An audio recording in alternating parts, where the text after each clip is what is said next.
Oke, standby, kamera ready, sound ready, 3, 2, 1, action.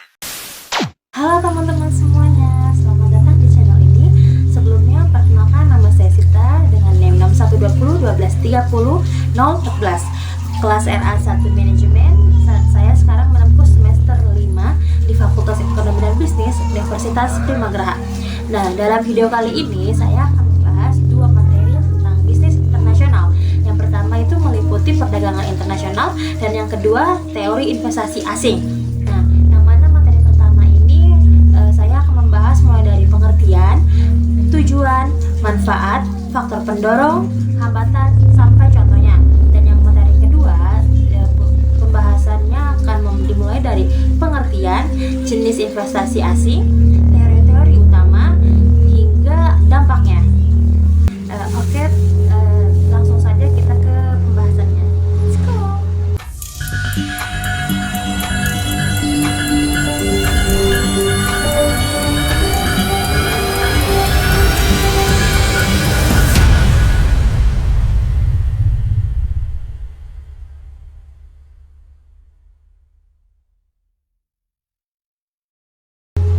Di era globalisasi seperti sekarang, hampir tidak ada negara yang benar-benar berdiri sendiri. Setiap negara pasti saling membutuhkan, baik dari segi bahan baku, teknologi, maupun produk jadi. Disinilah perdagangan internasional memegang peran pentingnya.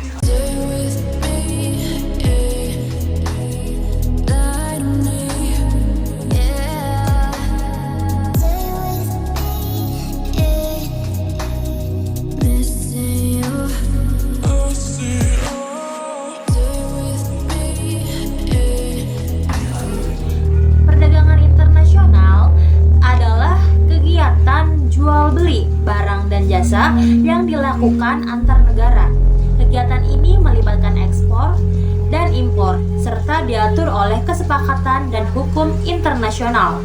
Mengapa perdagangan internasional bisa terjadi? Nah, perdagangan internasional terjadi karena setiap negara memiliki perbedaan sumber daya alam, teknologi, dan biaya produksi. Negara akan fokus memproduksi barang yang paling efisien bagi mereka.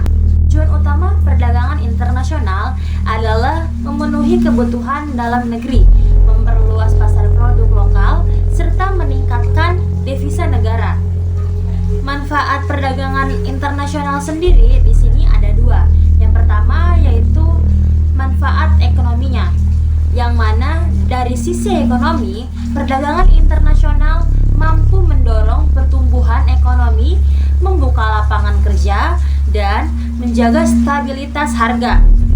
Nah, selain ekonomi, manfaat lainnya adalah manfaat non-ekonomi, yang mana mempererat hubungan antar negara, meningkatkan kualitas sumber daya manusia, dan mempercepat transfer teknologi.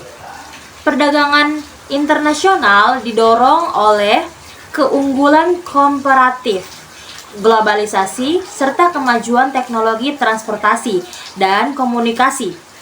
Namun, perdagangan internasional juga menghadapi hambatan seperti tarif, pajak tinggi, perbedaan mata uang, dan kebijakan proteksi. Ekspor adalah kegiatan menjual barang ke luar negeri. Contohnya, Indonesia mengekspor kopi dan kelapa sawit ke berbagai negara. Impor adalah kegiatan membeli barang dari luar negeri seperti mesin industri atau teknologi canggih. Contohnya, mesin industri dari Jepang yang diimpor ke Indonesia. Pemerintah sendiri berperan penting dalam mengatur kebijakan dan perdagangan internasional melalui perjanjian dagang dan regulasi ekspor-impor. Bagi Indonesia, perdagangan internasional meningkatkan devisa negara, memperluas UMKM, dan meningkatkan daya asing global. Dapat disimpulkan bahwa perdagangan internasional merupakan elemen penting dalam membangun ekonomi modern.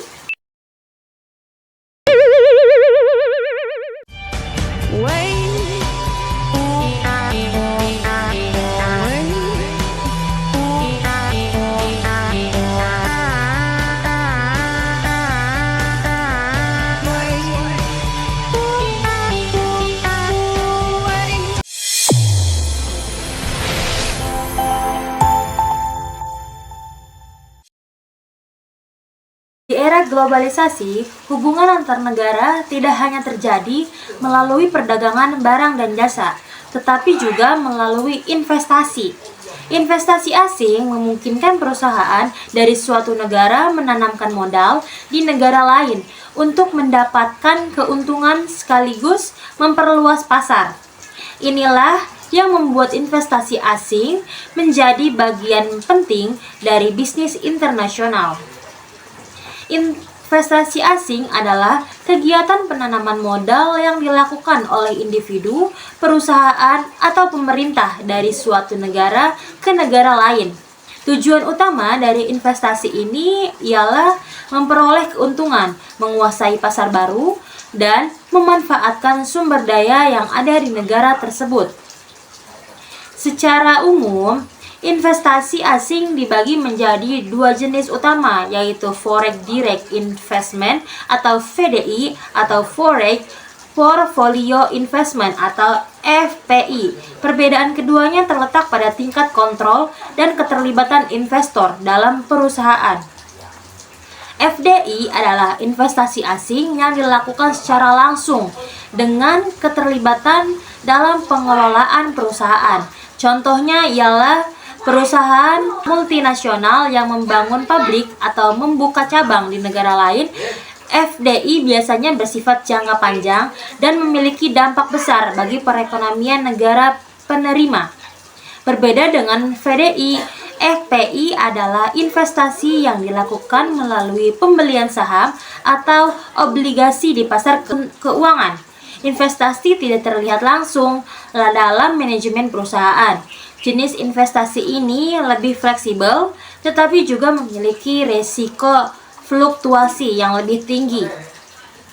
Teori keunggulan absolut menyatakan bahwa negara atau perusahaan akan berinvestasi pada sektor yang bisa mereka produksi secara lebih efisien dibanding pihak lain.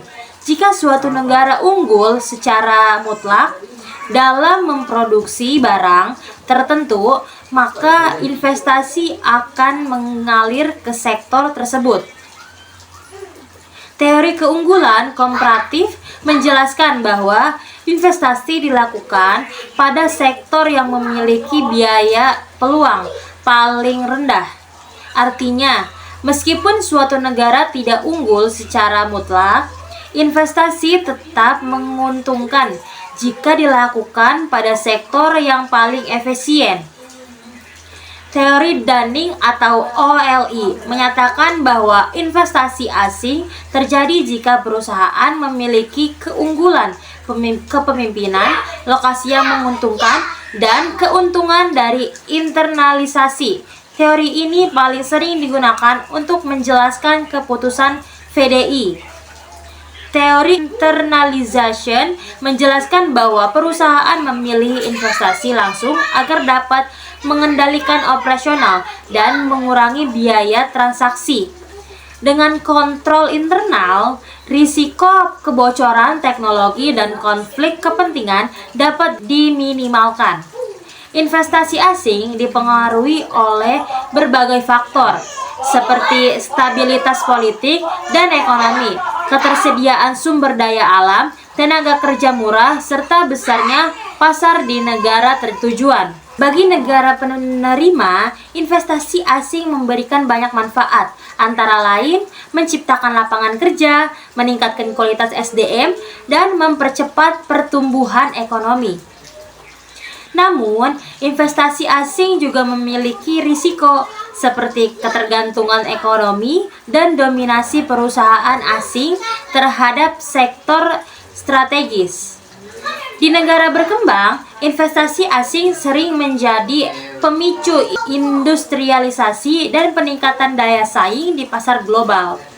Sebagai kesimpulan, Teori investasi asing membantu jika kita memahami mengapa perusahaan berinvestasi lintas negara dan bagaimana dampaknya bagi perekonomian. Sahabatnya sudah